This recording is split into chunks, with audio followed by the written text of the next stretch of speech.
My father was buried on a Saturday. By Sunday morning, the woman standing at his grave had already changed her last name to his. I found out through someone who assumed I already knew. My father's attorney called Monday to discuss the estate and referred to her as Mrs. Patricia Calloway. My mother's name was Karen. My mother had been dead for 9 years. The woman at that grave was Diane.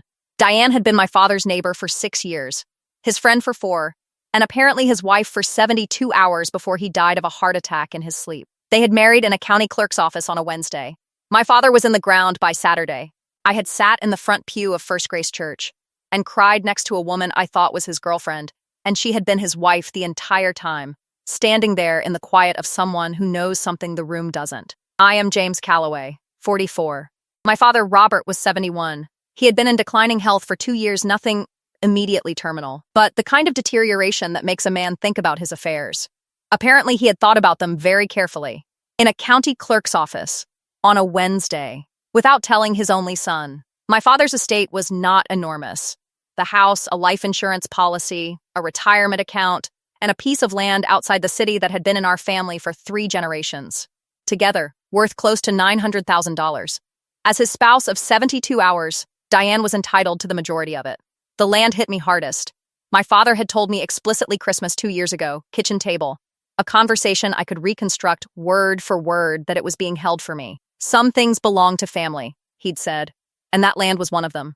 Diane's name was on the deed, filed 8 months before the wedding, during a period I now understood she had used to position herself carefully inside my father's decision-making while I was 4 hours away, trusting the man who raised me. I called her, not to fight to understand. I sat in my car and called the woman who had married my father on a Wednesday, sat next to me at his funeral, held my hand during the eulogy, and said nothing.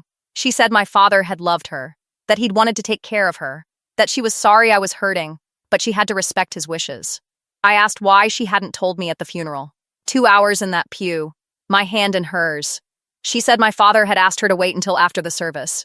He hadn't wanted the funeral to become complicated. I thanked her and sat in my parking lot for a long time. Here's what I knew. My father had made a late decision that removed me from an inheritance he had verbally promised. Painful, possibly legal. I could fight it or accept it. Here's what I didn't know. Diane had done this before. Her previous husband, Gerald Mercer, had died 4 years earlier. Gerald had also changed his estate arrangements in his final year. Gerald's daughter had contested the will. The contest settled quietly with a confidentiality agreement Diane required as a condition. Gerald's daughter was named Sasha. She had been looking for someone to talk to for 4 years. She called me. She had seen my father's obituary, recognized Diane's name, and tracked me down. She spoke for 40 minutes without stopping the release of someone who has been holding something too long and finally has permission to put it down. The pattern was identical. Relationship built over years. Gradual positioning as caretaker and confidante. Legal changes made quietly in the final window before death, when family wasn't watching. Gerald had also had a piece of family property, a lake house his father had built that ended up in Diane's name before he died. She had done this before. Exactly this. Same sequence. Same timing. Same outcome. What she had not accounted for was that Sasha and I would ever find each other. Sasha had documentation. Everything from the will contest records. Timelines. A letter Gerald had written his attorney suggesting he'd been confused about documents he'd signed. That he hadn't understood the implications because they'd been presented as routine paperwork during a period when he was on medication affecting his cognition. My father had also been on new medication in the 8 months before his death. I'd noticed he seemed different in our calls, tired, occasionally confused about details he'd normally have tracked precisely. I had attributed it to his health. I had not known there was anything else to attribute it to. I took Sasha's documentation to an estate attorney named Carol Prentice. She reviewed it for 3 days and called me with one word: pattern. 1 instance is a decision. 2 instances, identical mechanics. Men in declining health, family kept at distance. Final window before death, that is a pattern. A court can see a pattern. Carol filed a challenge on grounds of undue influence and exploitation of a vulnerable adult. Supported by Sasha's documentation, my father's medication records, and a statement from his physician confirming the medication's cognitive effects, had been significant enough to affect complex decision-making in his final months. Diane's attorney was good. He challenged everything. Argued my father had been of sound mind, had chosen freely. He could not argue away Sasha. Specifically, Sasha agreeing to come forward despite the confidentiality agreement which her attorney found had a carve-out for criminal proceedings. If the pattern rose to elder financial abuse, the agreement didn't hold. It rose to that level. Adult Protective Services opened their own investigation, a process Diane's attorney could slow but not stop. 2 cases running simultaneously, one civil and one investigative, created pressure that a good lawyer could not fully absorb.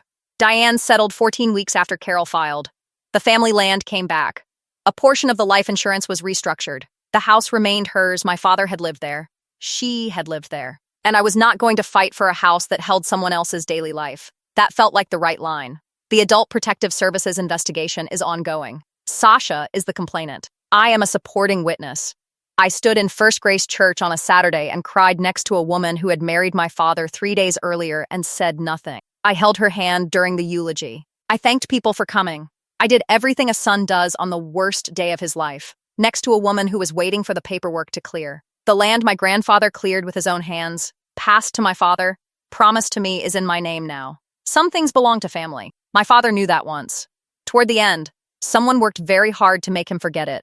She didn't count on Gerald's daughter remembering.